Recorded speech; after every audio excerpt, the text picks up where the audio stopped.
Hello, welcome, family. Quick word from you today. Man, I tell you, the gym really gets me. It really does. I'm telling you, every time it's like, but you gotta force yourself to do it, family. You gotta. I don't care what you. A lot of things that benefit you in life are going to be the things that you don't feel like doing at that time, but you know at the end it's like going to be better for you. Same as taking medicine or whatever. Okay, it's nasty. When you're a little kid, you got to take this medicine and you hate it, you don't like it, but you know it's going to make you better. It's the same thing with the gym or anything. Just really focus on the timing of everything. Not every time that applies, and I think that's where a lot of people get things mixed up. It's a time for everything. Sometimes it's like, oh no, I really don't need to do it. So most things in life is situational. You got to know, okay, how to adjust. All right, I don't need to go to the gym today because I'm injured. And I'm going to make myself worse if I go. So you got to know the difference, family. Only you know. I guess that goes into what I'm going to talk about a little bit today is being able to trust the process, family, and understand that no one is bigger than the program. Okay, no one is bigger than the program. And what's the program? You. The program is you, family. Whatever you're doing, understand that it's you ultimately that are going to pay the consequences and get the benefits from it. So understand that when you have that knowledge and when you walk that way, you can develop the patience, the perseverance, the resilience. All of them apply when you need them. Okay, you can develop that, but only until you understand that you are going to be held accountable, good and bad, for whatever you do. So that means you have to develop your mind, your body, and your spirit for this world, family. Because I'm telling you, it could be discouraging. And that's the thing, when you're young, you just don't know. When we're young, we don't know a lot of times how, because we're learning ourselves. And you're always going to be learning yourself, don't get me wrong. But when you're young, obviously, you know very little about yourself. So you don't know when to apply what. And you only learn it by experience, family. But what you will learn is nothing is bigger than the program. Nothing. Nothing's bigger than the program. The program is you, your God purpose, your time, your relationship with you. Nothing's bigger than that. I don't care what anyone tells you. People are going to come and go as they please, as they should, whether you like it or not. All your life, it's going to be, I moved around a lot when I was young. So I would have friends and whoop, oh, we moving. I'm moving. Okay, into that. But what that developed a lot in me was a sense of self. It was really deep. Now, I didn't like it when I was younger, of course. Kid likes moving around a lot.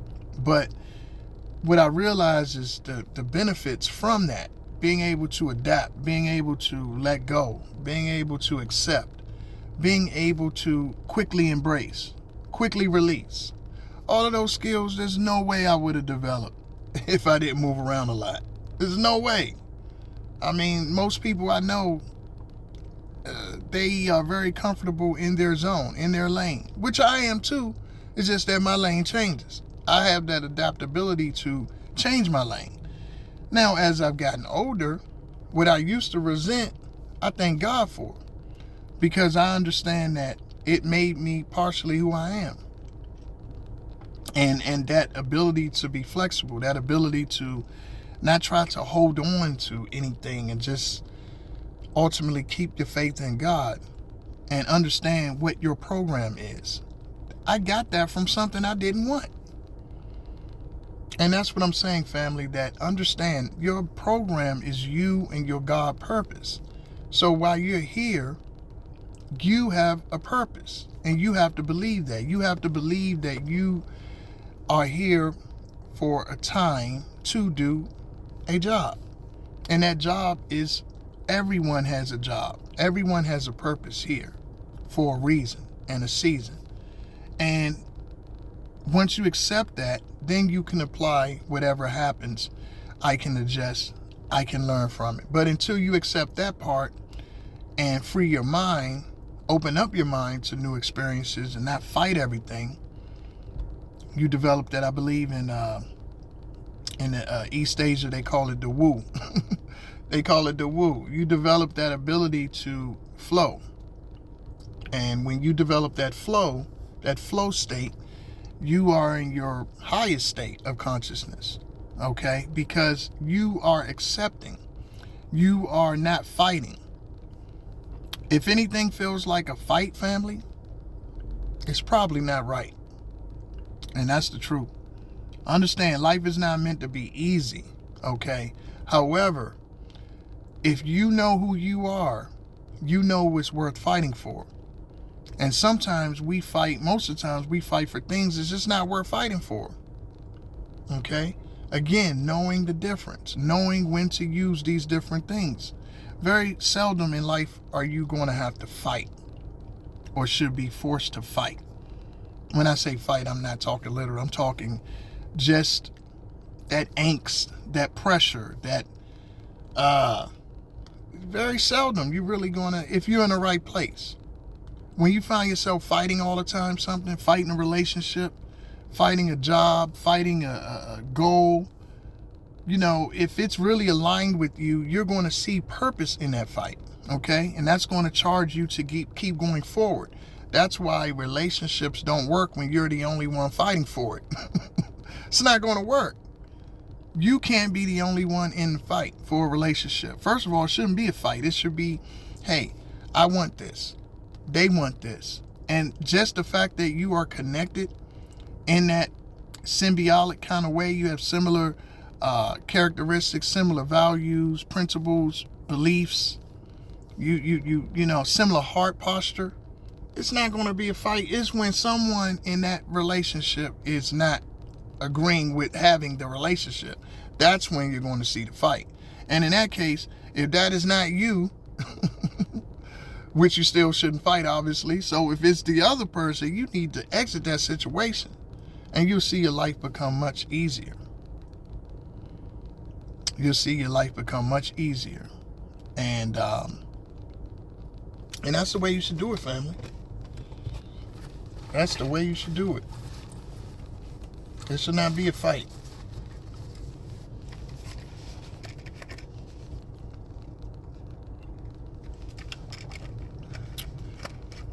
You know, I was watching, back to learning. I was watching something about, I guess, Clint Eastwood has a new biography. Someone wrote a biography, a biopic on him or whatever. Just a biography, I believe it is. And it was saying that he moved around a lot too when he was young, and it made him a loner. And I'm kind of a loner. I'm kind of what you would call a popular loner, whatever. People, I mean, I'm likable. Always have, you know, people that want to hang out with me and all that kind of stuff. Get along with most folk, but I choose to not engage a lot. Okay, or I choose to engage when I want to. I've always been that type of person. And again, I looked at him saying that he moved around a lot and it made him a certain type of personality and grounded in himself. And I said, wow, that's similar to me. And then I noticed something about him too. He's like 95 years old, I think now. But I didn't really know how old he was, first of all. But he made movies back in the day that I liked. Like he directed, I think it was $1 Million Baby. What's the other one? Mystic River, Gran Torino, a few movies. I've always enjoyed cinema, guys. I'm a big arts guy, cinema, music, comedy, whatever, entertainment in general. I just love creative expression, okay? So, I liked a lot of his movies. I had no idea this man was like almost 80 years old directing these movies. But now it makes sense. When you have that center of self, you don't have a sense of, I'm not supposed to do this now, or because you're grounded in who you are on your timeline. So it's not like, oh, I'm this age, I can only do this. You don't have those limitations because you have that loner spirit. You have that validation, that self-validation to you. It frees you up to do your own thing on your own time. You're not limited. So I saw the similarities in myself. I'm like, I've done things at older ages. I take jobs, move places, and people be like, how are you doing that? Why are you doing that? Or writing books and things and starting businesses, and people be like, why are you doing it? How? Who taught you? Or no one. Me. I'm doing it because I want to do it. And those opportunities bred other opportunities. And of course, you get people that question you, doubt you, hate you, whatever, hate. A lot of times that's a trait that people are very envious of. But it's something I can't separate myself from. That's who I am. I march to my own beat. And yes, you create a lot of enemies because of it, because a lot of people want to have and know things that they can control, that they feel they have an idea. I know he's this is what he's going to do. He's limited here. He can't do this. People feel comfortable with that, with someone that's in their lane, that doesn't question the status quo. And that's just never been me. I'm like, what is the status quo? If it's not what I'm doing, I ain't with it. And so I've always, like Sammy said, I gotta be me. I gotta be me. I always believed in that. I gotta be me. Because whenever I did something that was not me, I'm telling you, I got punished for it. Whenever I did something, stepped outside of my lane, and I was just adjusting purely off of my situation, off of my circumstances. Oh, I'm doing this, which most of us have to do to a certain extent. But when I did it too much, where I'm adjusting based on my situation, it always, because I was getting away from the program. Nothing's bigger than the program. Don't separate yourself from you. You gotta be you, family. And again, the more in tune you are with that, the better off you'll be. Trust me. Word to the wise, you'll save yourself a lot of energy. You don't need that energy of doubt, fear, and battling someone and all that kind of stuff.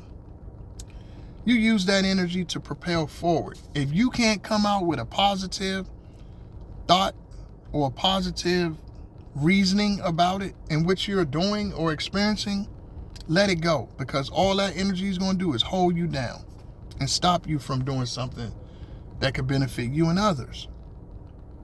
So as you elevate, others can elevate. When I elevate it, guess what? I elevate others. So that's why you need to join Sprouting Crowns, family, and elevate, because that's what we're doing. Check it out on Facebook and Instagram. Sprouting Crowns Coaching. Again, donate if you like. If you don't, still love you. Remember, family, love what you do and do what you love.